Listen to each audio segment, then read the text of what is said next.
Shalom saudara-saudara yang dikasihi oleh Tuhan. Saya percaya setiap kita yang mengenal Yesus, kita mengalami kasih Tuhan. Saudara, ekspresi kasih Tuhan seperti apa yang saudara alami dalam hidup ini? Tentu ada banyak ekspresi kasih Tuhan. Ketika Tuhan mengasihi kita, pasti ada kenyataannya apa yang Dia lakukan kepada kita. Dan biarlah kita peka akan ekspresi kasih Tuhan kepada kita. Supaya kita boleh mengikut Dia dengan sungguh-sungguh dan menyenangkan hati Tuhan. Salam jumpa dalam program Tuhan adalah Gembalaku. Saudara, apakah saudara pernah merasa bahwa Tuhan menegur saudara melalui firman-Nya?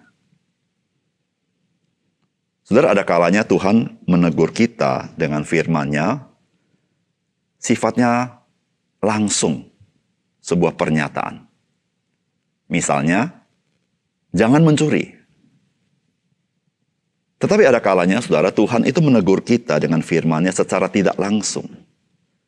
Karena di dalam Alkitab ada banyak kisah yang menceritakan perbuatan-perbuatan Tuhan kepada umat-Nya.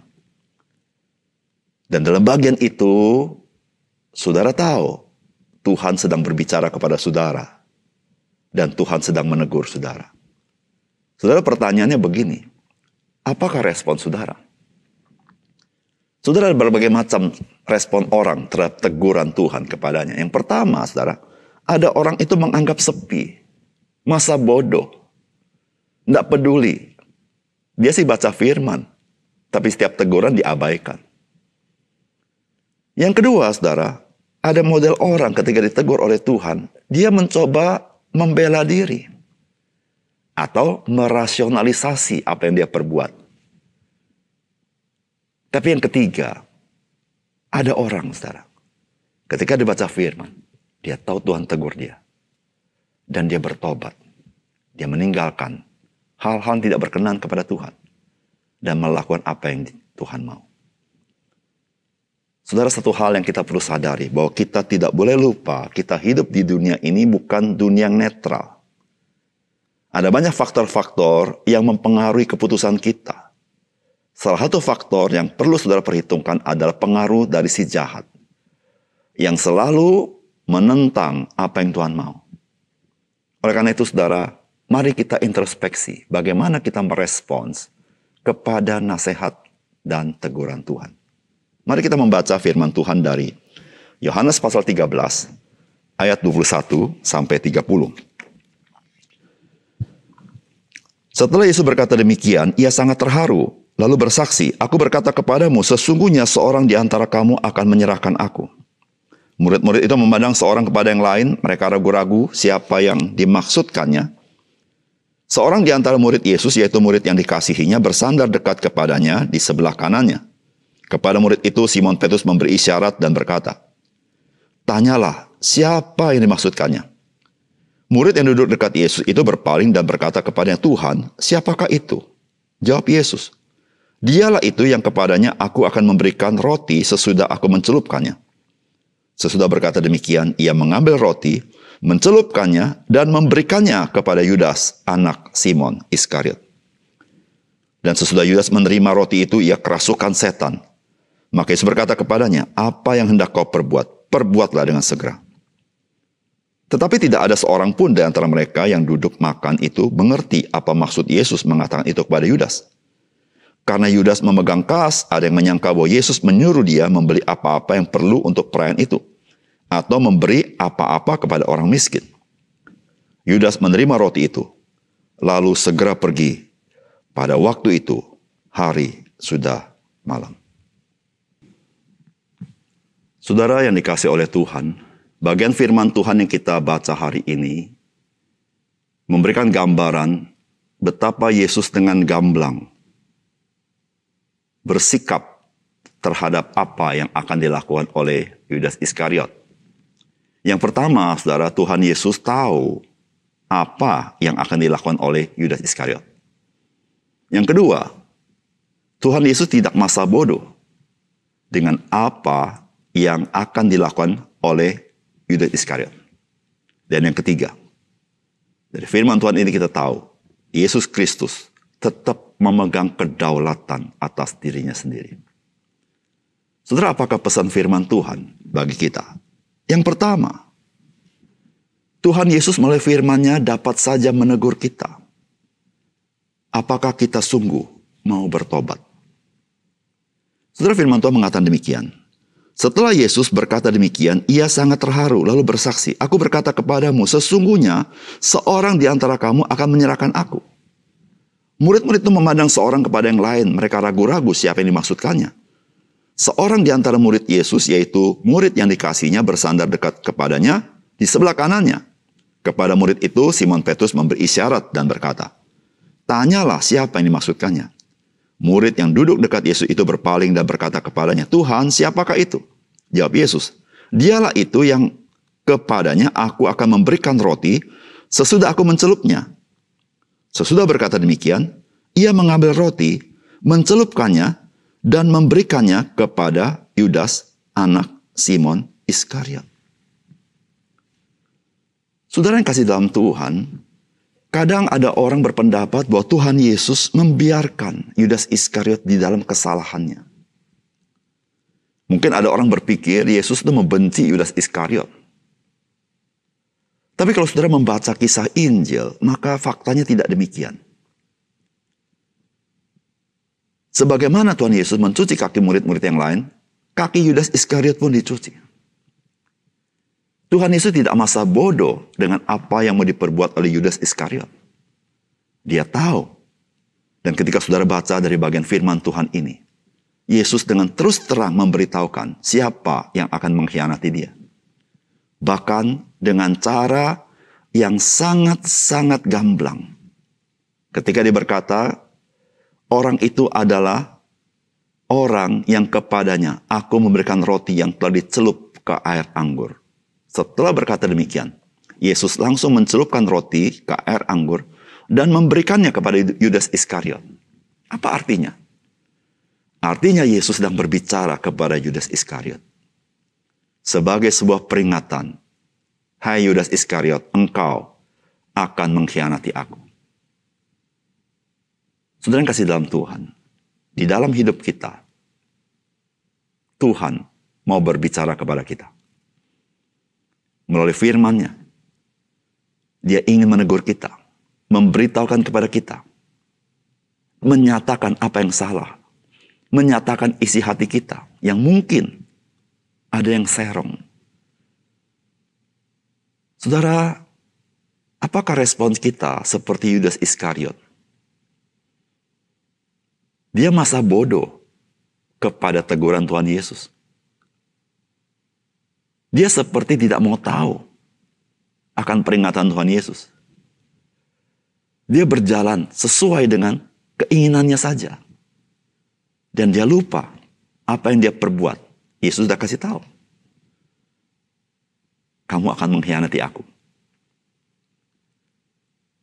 Saudara yang kasih dalam Tuhan, mari kita tidak bersikap seperti Yudas Iskariot terhadap teguran Tuhan, terhadap nasihat Tuhan. Kita menjadi orang yang memiliki hati yang lembut, cepat bertobat, dan cepat melangkah untuk melakukan yang benar. Tuhan menegur kita karena Dia mengasihi kita. Tuhan menegur kita, menasihati kita karena Dia ingin kita tidak celaka. Tuhan menegur dan menasihati kita supaya kita semakin bertumbuh, menjadi kesaksian, bahkan menjadi serupa dengan Dia. Karena Yesus pun, Dia datang ke dalam dunia untuk melakukan kehendak Allah dan hidupnya berkenan kepada Bapa di surga. Yang kedua, saudara, firman Tuhan ingin memberitahukan kepada kita hari ini, hidup kita ini tidaklah netral. Ada si iblis yang terlibat. Dan tentu iblis selalu mendorong kita untuk melawan Tuhan. Saudara, firman Tuhan berkata demikian. Jawab Yesus, "Dialah itu yang kepadanya aku akan memberikan roti sesudah aku mencelupkannya."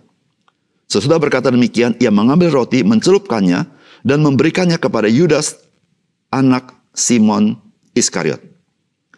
Dan sesudah Yudas menerima roti itu, ia kerasukan iblis. Maka Yesus berkata kepadanya, apa yang hendak kau perbuat? Perbuatlah dengan segera.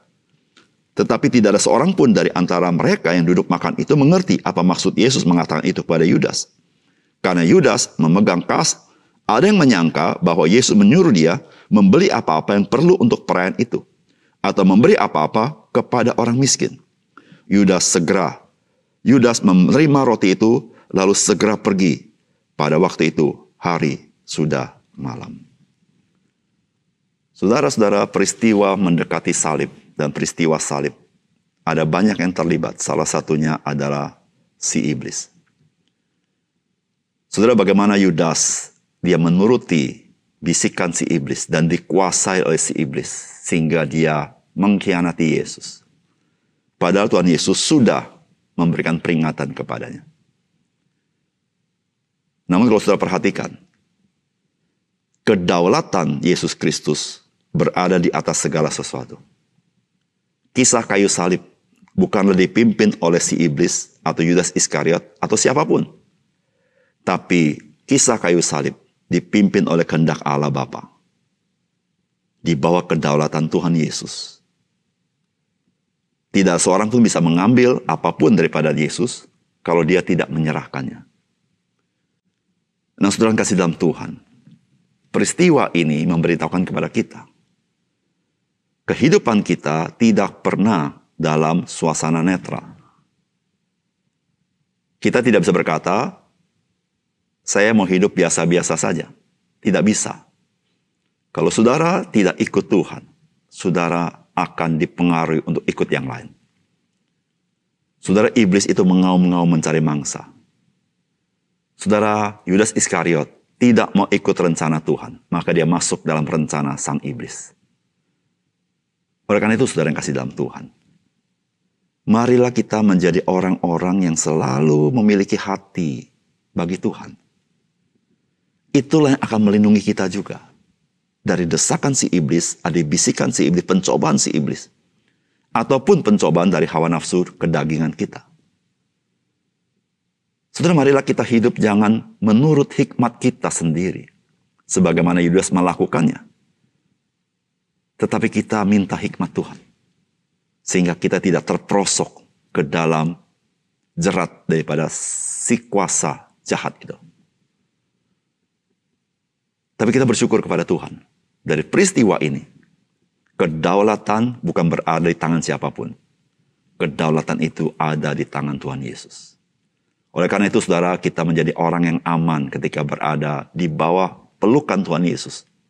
Karena tidak ada seorang pun, tidak ada kuasa apapun yang sanggup merebut kita. Karena kedaulatan Dia begitu melampaui segala sesuatu. Mari saudara, kita punya hati bagi Tuhan. Sehingga kita menyerahkan hidup kita untuk melakukan apa yang Tuhan mau. Mari kita berdoa. Bapa surga, terima kasih untuk kebenaran firman-Mu yang hari ini menolong kami sekali lagi.